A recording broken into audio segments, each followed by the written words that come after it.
Hey, this is Dennis Sheperd and this is Intricacy Enquired.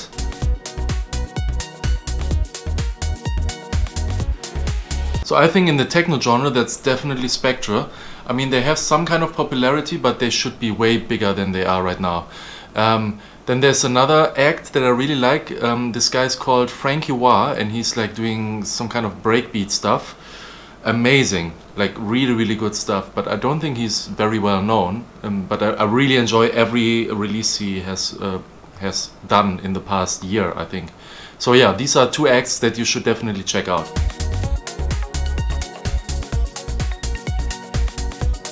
Okay, so in February this year, I was in Bangkok. And I got really, really sick, and I had like a fever, and I was traveling Asia like for 2-3 weeks before that. Had a few gigs here and there, and yeah, I got like a fever, I got a cough, I got a really, really bad headache, and on the day I was supposed to fly back to Europe. Yeah, this fever really, really got worse even. So, and I was supposed to fly with Air China via Beijing, and it was already like the peak of the coronavirus in China. So, yeah, there was no other option than getting myself checked out at the hospital.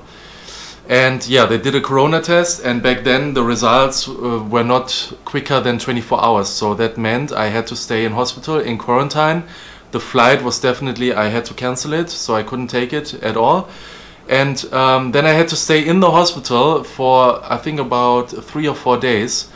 They didn't find anything. They didn't find the coronavirus. They didn't find the influenza, like the flu, and they didn't find anything else. No dengue fever, nothing. So it was really weird.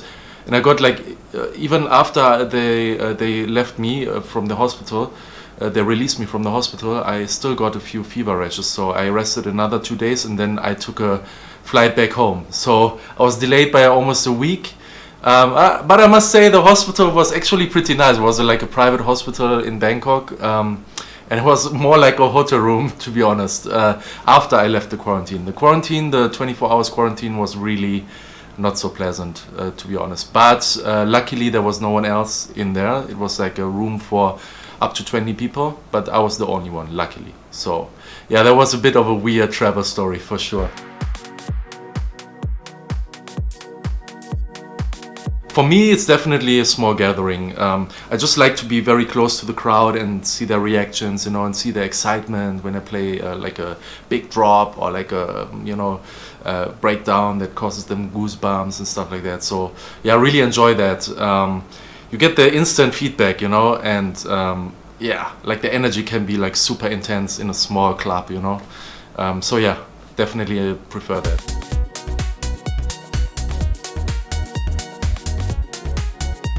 The question is actually, do you really want to attract a younger demographic? I mean, I don't know if you want to end up doing like teenager music.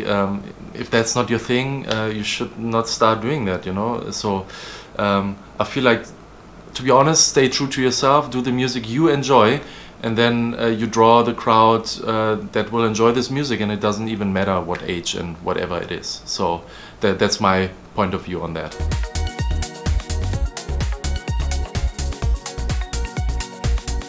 Oh, there's so many things I would like to do. I would love to write a book. I'm really into cooking. I would love to open maybe a restaurant. I love traveling. I would love to do like a travel blog, or maybe a YouTube channel in the future. Stuff like that. Like I have so many interests. Like life will never get boring for me, that's for sure.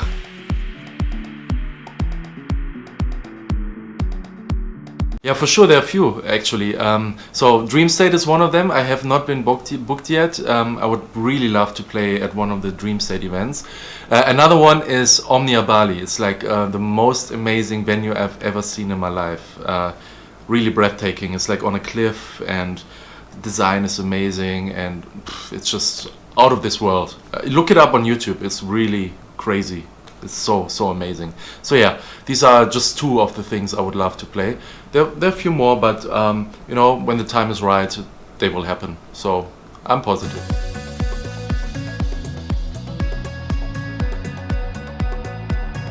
I mean, there are many things they can do.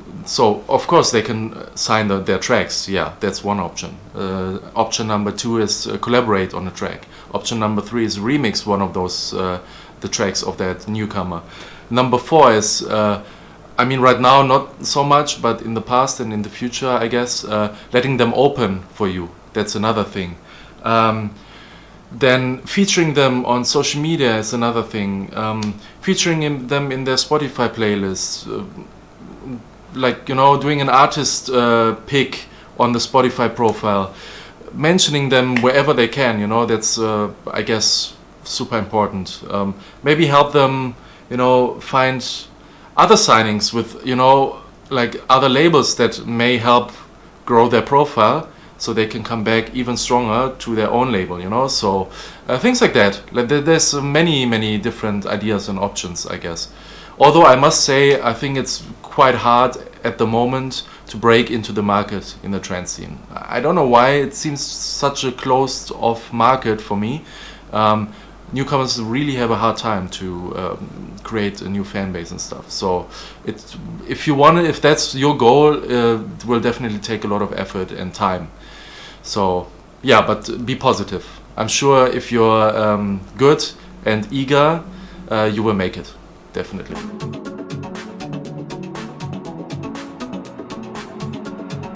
Depends. If it's a vocal track, it's kind of obvious, depending on the lyrics. If it's an instrumental, I really have to think about what inspired me for that track, or what does it sound like, you know? So these are the two things that I use to decide the track name for an instrumental. Pretty simple.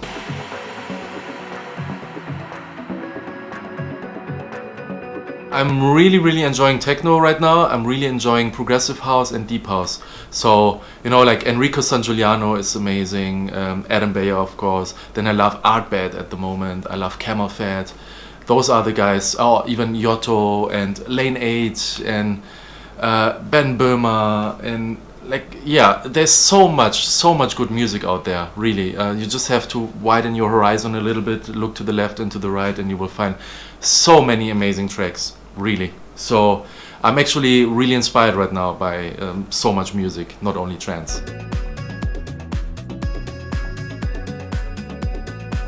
To be honest, don't want to plug my new album here. It's coming out in January 2021, but like the opening track, Find the Sunrise, it's a collaboration with Katy Heath. It's causing me a lot of goosebumps. I've actually produced this track in 2018 with her, and you have to hear it. Once it's out, you have to have a listen, because it's really deep, and it's called, like, you know, it rarely happens that I get goosebumps myself from my own productions.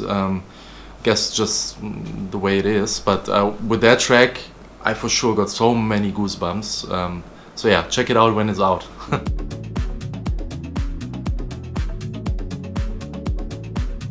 Women have it a little bit harder in our scene because it's led by men, and unfortunately I think there's a lot of sexism happening in the scene, which is unfortunate, but yeah, what can be done to avoid this?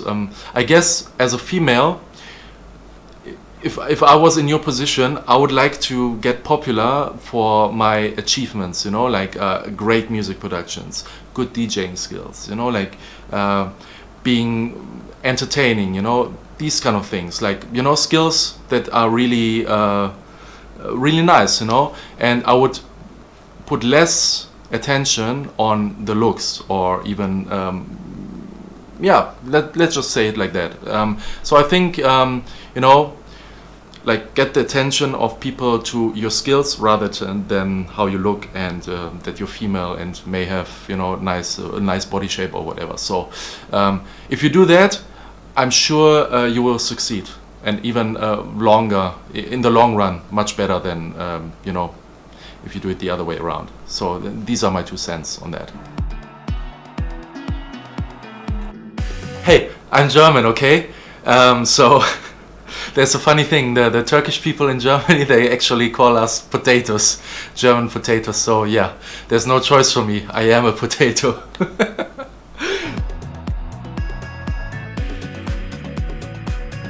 I actually think there's one track called Dive that I've done with Sarah Lynn, and that's a track that probably defines my way of thinking and my style the best, because it has many different elements in there. So I like to think a little bit out of the box. I don't like to do the typical trance, so I like to take elements from other genres. So Dive took, you know, elements from electro house, and then it has the strong melodies I really like, the vocals, a strong drop, you know, the structure is a little bit shorter, more to the point. So these are the kind of things I really put attention on, and that are important to me, and that's why I think this one would define my style pretty well. Just look it up on Spotify or YouTube. There's actually an official music video of the track as well. And yeah, let me know what you think.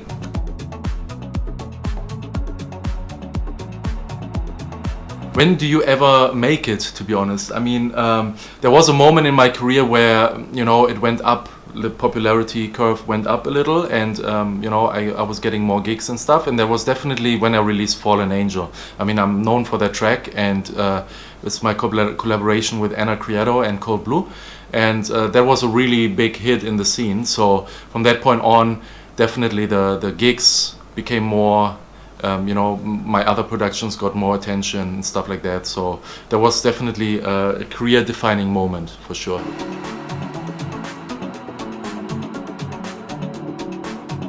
Since gigging is not a thing right now, definitely music production. I've just finished my new album, which is out in January 2021, and I'm super excited about the productions. Really, really cannot wait to hear what you guys think of all of the tracks. 15 tracks in total, super nice, all exclusive, all new, no old tracks on there, so I'm really excited about that. Then apart from music, I'm really excited about sports. I mean, since many years already, but I've discovered calisthenics in the lockdown in March, April. Super excited about that. I'm actually starting to have personal training sessions there as well. And I recently got into climbing and bouldering, which is really cool. I'm enjoying it so much. It's really nice. So you can see it's a bit heavy on the hands from time to time. So yeah, these are the things that really excite me. And then of course, like always, cooking. I love to try new recipes. I love to eat out, you know, with friends, and yeah, typical things. So yeah.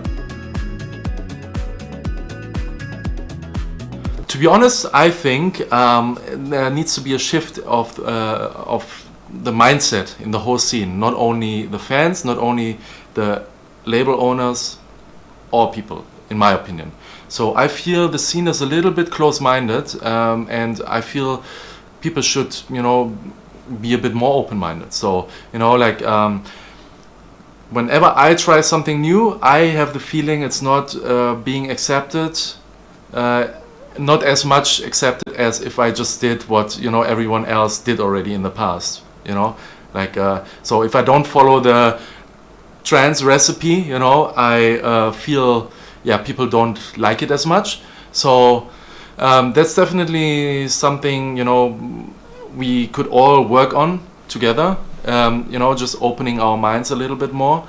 Other than that, I feel that new talent is not pushed as much as in other scenes. Like I feel, if I look at the techno scene, for example, I feel that new talent can grow easier in that scene than in the trance scene. And I gave you some reasons already with one of my other answers, but you know, I feel, especially, of course, bigger artists, they want to keep their standing, you know, and they don't want to, you know, go down and being pushed out of the, you know, A-list by other new talent. I understand that, but on the other hand, I mean, you need to keep it interesting, right? And as you go older, maybe you also want to see new talent, you know, getting popular and big. So maybe there could be a little bit more effort from the bigger guys to push new talent. Yeah, and that's it, I think. So, you know, everyone should be a little bit more open-minded, and then there should be a little bit more effort from the bigger guys to grow new talent, I think. Oh, I would love I would love to collaborate with Ferry Corsten. He has been one of my favorites since many years now. Yeah, he's so talented. I think he's one of the best producers in the trance scene. Then for sure Andrew Bayer. Like technically speaking, for sure the best in the trance scene, in my opinion. Like I just love the way he does his productions, and yeah, I mean, who wouldn't like to collaborate with Armin? I mean, spending a whole day with him in the studio, you know, doing something really cool together. That would be cool, of course. I mean. Thank you so much for this interview. It's been really nice. This is Intricacy Enquired. This is Dennis Sheperd. And if you're interested to hear more about my music, check out my Spotify profile. And stay tuned for my new album that is coming out in January 2021. Cheers, guys. Bye.